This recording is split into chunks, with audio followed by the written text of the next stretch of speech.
the last words of regret. I never thought the little things would add up. It all started as innocent venting, casual complaints here and there, but over time, those small cracks widened into deep chasms that swallowed everything whole. My husband James and I had been together for 7 years, married for 5. He was everything I had ever wanted: kind, patient, and endlessly supportive. He was my best friend, the one person who always stood by me no matter what. But somewhere along the line, I stopped seeing him as that. I started to take his kindness for granted, mistaking his patience for weakness. And that's when it all began to unravel. It was never my intention to hurt him. The first time I complained about him was to my friend Sarah. We were having coffee, and I was just frustrated. James had forgotten to take out the trash, and I was tired after a long day at work. It wasn't a big deal, but I was irritated, and it felt good to get it off my chest. He can be so forgetful sometimes. I sighed, stirring my coffee a little too aggressively. I have to remind him about everything. Sarah laughed, nodding sympathetically. Men, right? They'd forget their heads if they weren't attached. It felt harmless, just a bit of venting between friends. But it didn't stop there. The next time, it was about him leaving his clothes on the floor. Then it was about how he never helped with the dishes. Each complaint felt justified in the moment, a way to relieve the day's stress. But what I didn't realize was that every time I aired those grievances, I was chipping away at the foundation of our relationship. I began to complain about him to everyone, my friends, my family, even coworkers. It became a habit, a default way to connect with others over shared frustrations. "Oh, you wouldn't believe what James did this time," I'd start, and it would always end with a sigh of exasperation. At first, James didn't seem to notice, or maybe he did, but he was too kind to say anything. He continued to be the loving husband he had always been, doing his best to make me happy. But then, subtle changes started to appear. He became quieter, more withdrawn. The sparkle in his eyes that I had fallen in love with began to dim, and the easy laughter we used to share grew less frequent. One evening, after another exhausting day, I complained to my sister over the phone. "I don't know how much longer I can keep doing this," I said, frustration lacing my voice. "James just doesn't seem to get it. He's so inconsiderate sometimes." My sister paused on the other end of the line. "Have you told him how you feel?" I scoffed, rolling my eyes even though she couldn't see. "Of course I have, but it doesn't change anything. He just doesn't care." But the truth was, I hadn't told him. Not really. I had let my complaints build up in silence, sharing them with everyone but the one person who needed to hear them. I never gave him a chance to understand, to explain, or to change. One night, everything came to a head. We were sitting in the living room, the silence between us heavy and uncomfortable. I was scrolling through my phone, pretending to be engrossed in something meaningless, when James finally spoke. "Do you still love me?" His voice was quiet, almost hesitant. I looked up, startled. "What kind of question is that?" "I mean it," he said, his eyes searching mine for something I couldn't understand. "Do you still love me? Because it doesn't feel like you do." I opened my mouth to respond, but the words caught in my throat. Did I still love him? Of course I did. But somewhere along the way, I had lost sight of that. All the little annoyances, the frustrations, they had clouded my vision, and I had forgotten what truly mattered.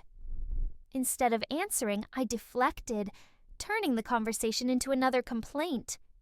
"Well, maybe if you helped out more around the house, I wouldn't be so stressed all the time." James sighed, running a hand through his hair. "That's not what I'm talking about. I'm trying, Claire. I really am. But it feels like no matter what I do, it's never enough for you." His words hit me like a punch to the gut. I wanted to argue, to defend myself, but deep down, I knew he was right. I had been so focused on what I thought he was doing wrong that I had completely ignored everything he was doing right. "I'm sorry," I finally whispered, but the apology felt hollow, insincere. James just nodded, the hurt in his eyes unmistakable. "I don't know how much longer I can keep doing this," he said, echoing the words I had spoken to my sister not long ago. And then he was gone. Not physically. He still lived in our house, slept in our bed. But emotionally, he had checked out. The man who had once been my everything was now a stranger, someone I barely recognized. We went through the motions of our daily lives, but the love that had once defined us was nowhere to be found. It wasn't until he finally left that I realized the extent of the damage I had done. One day, I came home to find a note on the kitchen counter. It was short, just a few lines, but it shattered my world. "I can't do this anymore. I love you, but I need to find someone who loves me back. I hope you can find happiness, Claire. I really do, but I can't be a part of this anymore." And just like that, he was gone. No goodbye, no final argument, just a simple note that left me alone in a house that now felt too big, too empty. I spent weeks in a daze, replaying every conversation, every complaint, over and over in my mind. I had been so blind, so focused on my own frustrations, that I hadn't seen what I was doing to him. I hadn't realized how much I was hurting the man I claimed to love. The house was eerily quiet without him. I missed the sound of his laughter, the way he used to hum under his breath while making coffee in the morning. I missed his presence, the way he always made me feel safe and loved. But most of all, I missed the trust we had once shared, the trust I had shattered with my thoughtless words. I tried to reach out to him, to apologize, but he didn't respond. I couldn't blame him. Why would he want to hear from me after everything I had done? I had pushed him away, and now he was gone. Maybe forever. Months passed, and the pain of losing him didn't fade. If anything, it grew stronger, gnawing at me every day. I couldn't escape the memories, the guilt, the overwhelming regret. I had thrown away the best thing that had ever happened to me, and there was no one to blame but myself. One day, I found myself standing outside his new apartment, a bouquet of flowers in my hand. I hadn't planned on going there, but my feet had carried me to him, driven by a desperate need to make things right. I knocked on the door, my heart pounding in my chest. A few moments later, the door opened, and there he was. James, the man I had loved and lost. He looked surprised to see me, but there was no anger in his eyes, only sadness. "Claire," he said, his voice soft. "What are you doing here?" "I'm sorry," I blurted out, the words tumbling from my lips before I could stop them. "I'm so sorry. I didn't realize what I was doing, how much I was hurting you. I was so focused on my own problems that I didn't see what I was doing to us, to you." James looked down at the flowers in my hand, then back at me. "I appreciate the apology, Claire, but it's too late. You broke my heart, and I don't know if I can ever trust you again." Tears welled up in my eyes, and I felt a lump in my throat. "I understand," I whispered, my voice cracking. I wanted you to know that I'm sorry. I wish I could take it all back, but I can't. All I can do is apologize, and hope that one day you can forgive me." James sighed, running a hand through his hair. "Maybe, one day, but right now, I need time. I need to heal." I nodded, tears spilling down my cheeks. "I'll wait," I said, my voice barely a whisper. "I'll wait as long as it takes, James. I love you, and I'll always love you." He didn't say anything, just gave me a small, sad smile before closing the door. I stood there for a moment, staring at the closed door, before finally turning to leave.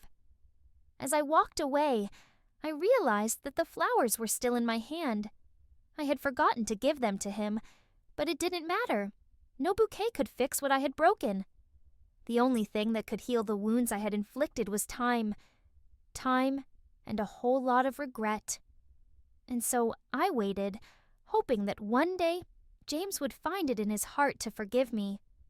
But deep down, I knew that even if he did, things would never be the same.